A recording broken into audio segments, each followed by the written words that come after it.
Here it is, y'all, the rabbit recipe video. I left my rabbit to marinate in a mixture of teriyaki, pineapple juice, and sesame seed oil for multiple hours before putting a little bit of juice in my Instapot and these extra seasonings, because we always need a little extra seasonings in our life. Then I whisked those up nice and good in the little bit of marinade I threw in the bottom of the pot, and sometimes you just need a little extra in life, so I threw a little bit more on top once we got the meat in there. I turned the Instapot on for about 12 minutes on high and chilled until it was done.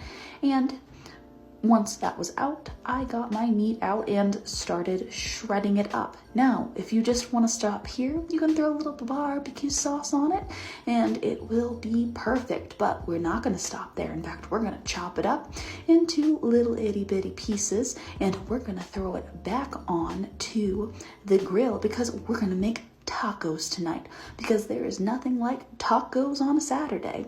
So while that meat was getting cooked up nice and fresh, we got our tortillas ready, we got some guacamole salsa, we got everything ready to go and on the table, because you just can't have tacos without all the toppings on top.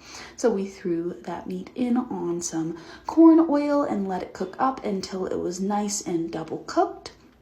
The 5-year-old absolutely loved it, asked for extra tacos in the end.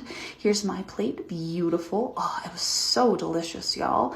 And I ate like 5 of these things, so it was good. It was a big hit with the family. I definitely recommend rabbit tacos. So if you are cooking rabbit, go ahead and try this recipe.